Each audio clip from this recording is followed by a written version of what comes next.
Is your Filipino in Germany, John? And Michael. He's not called Ludwig, by the way. That was just a joke.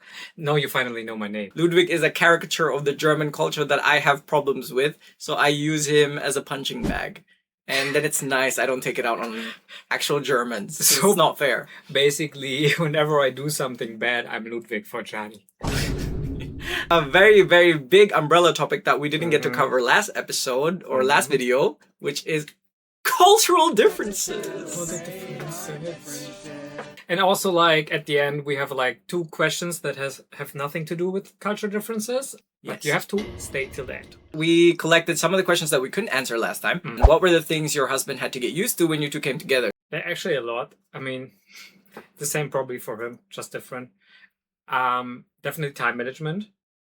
From the very, very beginning, because I mean, everybody that knows how Germans are, I already get nervous when, when you're running like a little bit too late. That was definitely something I had to get used to. Also saying sorry when you actually didn't do something. A German would never do that. Apologize for something you didn't even do. But Filipinos say sorry a lot. They even would say sorry to you when you are late or when you broke something. They would apologize. Because it's not supposed to be a bad thing. I think what Germans do not understand, because it's not part of the German culture, mood regulation is a big thing in our culture. Mood regulation meaning you try to keep the room happy, keep the energy pleasant. So when something wrong happens, even if you were not the one who caused that wrong, you say sorry to alleviate the pressure of it being strange, you know? So you come late, the person's late, you say, oh, sorry. The person obviously feels bad. That's where we're coming from. I think you don't get that, like, because it's not part of the German culture. Mood regulation and making people feel good, y'all don't do that shit. Like, y'all want to make people feel bad. Not bad, but you don't... I can name 3 more things. Saying I love you 12 times a day. We even celebrate our monthly. You don't do that as a German. Probably the anniversary they celebrate, if so even. Yeah. We celebrate everything. Yes. Yeah, also that. I think that's a good thing, because I noticed with John, his parents celebrate everything. And that's really cool to see. Being loud, that's also very phrased very negatively. I would say being alive and don't care about that. I had it, for example, today in the train. People had a very, very loud discussion. And my normal instinct would be, it was really annoying. But then I thought to myself, I mean, you know, have fun, enjoy, and just be yourself. Yeah, because in Germany there's noise pollution, you know. It's a thing here. We don't have that in the Philippines. Like, people will be doing karaoke at like 3 a.m. Yeah. They don't care. What would you say is the biggest cultural difference between the two of you? I think definitely it's the water glass mentality for me. I tend to, and I think that's in Germany also very common, I tend to see the glass more half empty rather than half full. And I know that, but I constantly have to remind myself, where, like, you know, and I'm thinking of the worst that can happen, and John is the opposite. He thinks of the best that can happen. I would say that. So I think that's the difference. To phrase it in one sentence, the perspective and how we see things. For me, what I notice is the biggest cultural difference between us is that the way we look at life and we approach like situations, because Filipinos are more hedonistic and we live in the moment. We don't really think about consequences too much. With my husband, Michael, here, is constantly thinking about like steps of the future, how can we secure the future and things like that. And that makes up a big part of our arguments, but also the things that kind of like I think we can help each other with, because I am a person, I live in the moment. I'm having so much fun that I forget sometimes, for example, like we go to a party, I forget that, okay, wow, I have an early appointment in the morning, so I will just keep enjoying myself. Like, I forget that, like, hey, you know what? If I do that, I will make it harder for me tomorrow. Michael, I've noticed, is way more of a person that kind of like likes to No, Michael is a person that thinks about the consequences. So if we buy something for the house that costs this much, like let's say a new fridge, 500 euros. Preis-Leistungs-Verhältnis ganz schlecht. That takes away 500 euros that we have for the vacation coming up at the end of the year. And that's more important. When you only think of the moment and what you need right now, you kind of will just make the decision, hey, you know what? We need the fridge. Let's buy the fridge. Michael will be like, let's try to repair it first. Let's try to hold off until later on so that we don't spend 500 right now. Nicht geschimpft ist Lob genug. So in Germany, they have this saying, they love it. If you don't complain, that's already a compliment. It was very interesting because he said something, summa cum laude here, and I was best in English. We don't have that. You don't have like a ranking in school or something that's celebrated. It doesn't get pointed out. Right. In the Philippines and even in Australia, I got a lot of awards for school, and complimenting, highlighting someone's achievements. This is not something that is foreign to my culture. Yeah, we kind of try to do that every little step of the way, because when you come from a country where the government constantly takes advantage of you, I think it's nice to celebrate the daily little things in life so that you can still find the goodness in the world. And I'm always reminded of that when we're in the Philippines, because even the poorest people I know, poor in terms of financial situation, they're usually like the happiest, the chillest people. So they're actually the richest. In the beginning, when I moved to Germany, I did wish for it way more. I now understand it. I recently made a video about that, link here, talking about how German criticism is actually a way for them to tell you that they believe you can do better. I don't always receive it like that, but I try to have it in mind when someone says to me, ja, nicht schlecht. Because in the Philippines, we would say, oh, you're so amazing. You're so good. I'm so proud of you. This is something I think even now, because I'm fluent in German, it's hard for me to say to someone in German, ich bin so stolz auf dich. Hast du so gut gemacht. It sounds so sarcastic. And I think that's where we end up having sometimes conflicts, because you mentioned a couple of times, I want you to sometimes be more my cheerleader, and it doesn't come natural to me. I need to say that. I'm very, very proud. I hope you know that. And I have to like constantly remind myself, it's also nice to say it. Yeah, I think that goes as well with the I love you were mentioning earlier. I say I love you a lot during the day. I was taught that way. Like my mom said it to us all the time, and a lot of my family says that. It's one of those things, I think it's just nice, like instead of talking about something bad, or like a lot of the times in Germany we complain, right? We like to complain. Complaining is like a national hobby. It's a national sport. In the Philippines, we just like to dwell on good things so that the feeling, again, this mood regulation can continue, and we keep the mood high. We keep the happiness to this level. This is something Filipinos take on, like our culture is based on like good moments, enjoyment, pleasure. I've now gotten used to, yeah, but I think all my friends know me as the person I'm trying to like keep a smile on everyone's face, because it's just one of those things. I love when the room is a positive environment. Yeah. That's the reason we Germans, we don't sing karaoke. Oh, y'all just should sing it way more. Yeah, definitely. It would help. That's probably why we're so happy, because we sing all the time. Yeah. Oh, yeah, definitely. And you don't care about, and it's also like has maybe something to do with the consequences, because we have a karaoke machine. And what we notice when we invite people over, like Germans, they don't want to sing. And so we sing a lot. But at one point, especially when a bit more alcohol is involved, we will keep the microphone.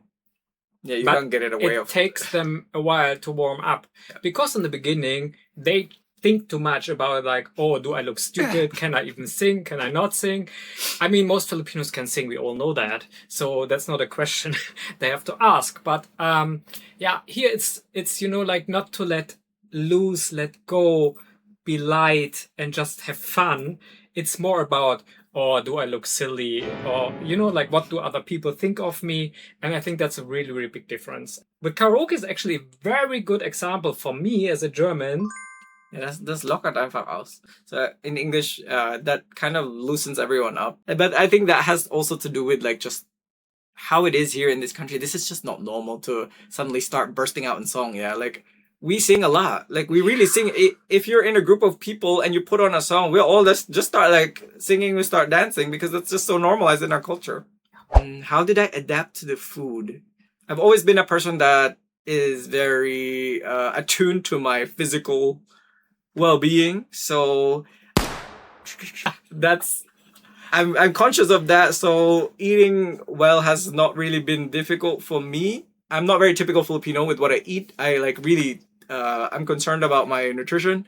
So that was not a big adjustment. What I had to adjust to is definitely like the eating culture in Germany. Yeah, with Like, the courses, right? Yeah, like going to restaurants, and also when our German family cooks for us, that things are portioned. Yeah. Because I eat a lot. Like, we're Filipino. Every meal is a buffet. So there's usually more than one dish in the table when we eat. There's like 5 to 6 dishes, and you can eat as much as you want. There are no limits. Here in Germany, you're gonna get a plate with the portion already pre-measured, so that there's not many leftovers. You know, you're just not very wasteful. I mean, you can have Nachschlag. Yeah, my German family knows I get 2 Nachschlag. Yeah. But I think also, like, to answer that question, it helped a bit that I also, like, I'm very conscious and I'm not eating typically German, and we are like in Hamburg. It's also a bit different than, for example, like Nuremberg or whatever. Yeah, in the south. We are just not eating typically whatever is like stereotypically German food. Yeah. I mean, I love food as it is, so it was not that difficult, especially if the food is good.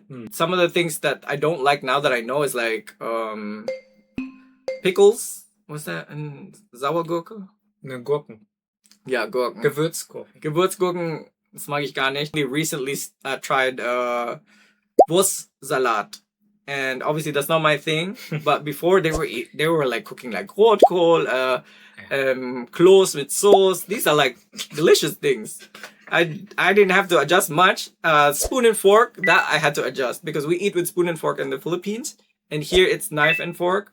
So I had to get back into that. Yes. Because I lived in Australia previously, it's not that hard. I would always switch in that mindset again when we eat at a restaurant, because also Australia is a knife and fork type of country. Philippines is one of the countries in Asia that doesn't use chopsticks. We use spoon and fork to eat. We got a lot of questions of mixed couples. Ja. And Wir sind ja in einer Mixbeziehung. Ich habe schwarze Haare, er hat blonde Haare. And actually, it makes us very happy to see how many people are living in a mixed Beziehung, and we know the work behind it, and we know it's not easy all the time, but also it's not boring, tell you that. Yeah.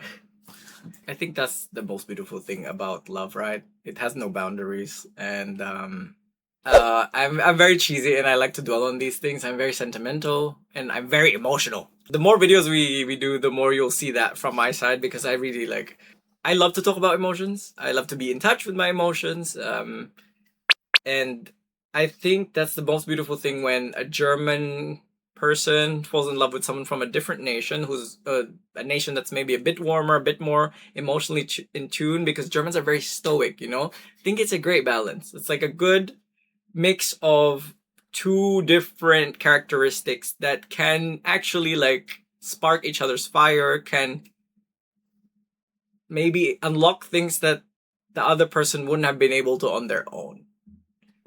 Grocery shopping in Germany. For example, what the difference was already is, I think for you, is probably to put like a coin in your cart. Yeah. Or to bring your plastic bag. In Australia, they also we shopped at Aldi, for example, in Australia, and they have the same. You have to put a dollar coin in the cart, but it's very typical German normally. Yeah, no. Also the speed or the checkout. That's something I had to get used to. They're very, very fast here. In the Philippines, that's one of the things I dislike the most. I don't like to grocery shop there because it can take hours for you to line up and get out of the grocery store, since they take their time. And usually you'd think it's faster because they have even another worker bagging the groceries. Yeah, you have a bagger, and a bagger is someone who bags the groceries, while the cashier is the one that scans it and gives it, then passes it to the bagger. Here in Germany, you're the bagger. The customer is the bagger. And it's still faster, because they don't waste any time. It's like boop, boop, boop, boop. And I actually really like the version here, because you can get in and out in 10 minutes. Right. That's perfect. I don't want to waste time. We don't have that. Yeah. It doesn't mean that the Filipino version is bad. It's just, oh, it takes too much time. Usually they're very chill and like nobody's stressed. But for me, it's like I'm thinking, oh my God, I could have used this hour for something. Yeah, and it's not that there is a big queue. Even when you have just 3 people in front of you, it takes like half an hour. Ages. Oh my God. I love my Filipinos, but they need to speed up those damn lines. Very briefly, I can say, I try not to make my channel about migration, politics, and things like that, but obviously it's kind of always intertwined since I am a Filipino living in Germany, so I can never take that out. Racism exists. I have to live with it every single day. The way I look at it is I have to fight the good fight. What I love about being Filipino is that I can show that love and kind of like understanding, perseverance, all of the things I was taught by my culture to be able to like understand, even when a person is being so hateful. My upbringing has really showed me that putting fire with fire will just create a bigger fire. So I try to be the opposite of that. When someone comes at me with a lot of like hate, I just will like laugh at it, make a joke, and be like, hey, that's not my thing. Like the other day, I ordered groceries to our house. So this person obviously had to carry a lot of stuff. Yeah, we live like quite high up. So the No delivery guy, No lift. the delivery guy came up and said, hey, boah, das alles so schwer. Nächstes Mal kommst du runter. And I was already ready with my tip in my hand, you know, like show them they appreciate it. It's not taken for granted. Instead of it getting to me and getting annoyed, I just said, hey, sorry, aber hier, für deine Mühe. That is the way I just approach things here because I know people are frustrated. I know people are dealing with other shit in their life. Yeah, everybody has a story. So let me not add to the stresses because I am not an activist. I'm not a politician, yeah? What I can do is lighten the situation up because I love my life. So for me, my automatic reaction is to just, how can I de-escalate the situation? Right. And yeah, that's how I deal with it. It does not mean it doesn't exist. And I feel for every single person who has a migration background in Germany because there are so many things that make it difficult for people like us here. On the other hand, I know we are strong and I know we have so much power because we earned our place in this country. They were just born here. So I'll leave it at that before I get too passionate. And I think it was a very good example because of the cultural differences. Like here, you're a customer, you pay for the delivery. Yeah, you even about to tip him. Yeah. You know, in the Philippines, they would come up and say, here, sir, Yeah. you know, Right, here's your right, delivery. right. Like he just, you know, you're a paying customer. Basically, he has his job because you order. He would say, he complains and says like, oh, this is my, you know, like, and Yeah. like in the Philippines, they would just say, yeah, hi, sir, thank you. Yeah. He's lucky he didn't meet Michael because Right. Michael would have had a different I would reaction. have said to him like, putang ina mo. Buhay na ito, pagod na Thank you. Somebody just mentioned that like Germans can of course be warm and sentimental as well. It's Yes. not everybody's a Ludwig. Yes. And I think he had like moments where he experienced that. Thank you for this comment because I think that's really nice and I completely agree. The reason I have stayed here for so long is because Germans can be sentimental. Germans can be so loving and so kind and so generous. This is not I make the joke all the time that they're not, but it does not mean that I have not experienced it myself. That's what I'm saying. That's why like I try to come into like the social situations with the mindset that let me be open to the differences. Let me not shut it down just because it's something I might not understand in the moment because the Germanisms have only grown on me. You know, like I get it now when they make the jokes, yeah, nicht gemeckert ist Lob genug because I grew up different to the Germans. You all have had a different history, a different upbringing, and the beautiful thing is when we can meet in between. But for that to happen, you need to understand, you need to be patient, you need to be open to a different way of living life. So that's one of the things I really enjoy and why I've gotten so close to so many Germans. Not only Michael, his family, my mother-in-law, father-in-law, my siblings-in-law, all of my friends. Despite what I would have maybe brushed off in the beginning as, oh, these Germans are so cold, they're heartless, they're so unkind, they're not smiling, they're always angry. Because I stayed here long enough and allowed myself to accept how the Germans are without shutting them down, I have now seen, yes, they may be cold, but they can also be so warm and they can also be very loving. And there's so many things we have in common, actually. Like, at the end of the day, we want to laugh, have a good time. Family is also very important here. We're not that different. And you make it easy. It's so funny because I just really noticed when my mom comes and like I'm talking to her and then Johnny enters the room, she completely changes. Like also her voice gets completely different, way softer, warmer, and like he really has that effect on people. I love the Germans. Y'all complete me. Y'all make me see that sometimes I'm way too soft, and hard and soft go together, I think. That's like, Yeah. And you have a saying opposite attract. how did you two meet? Good question. We already told you, through an app. Before I lived in Germany, I lived in Australia, so I was studying and I lived with my family. My Filipino family migrated to Australia. We met in Australia.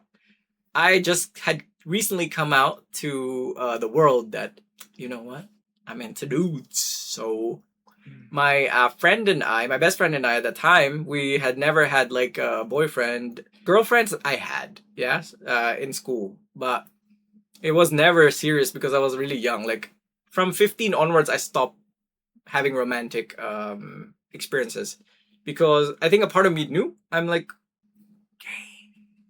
I'm straight though.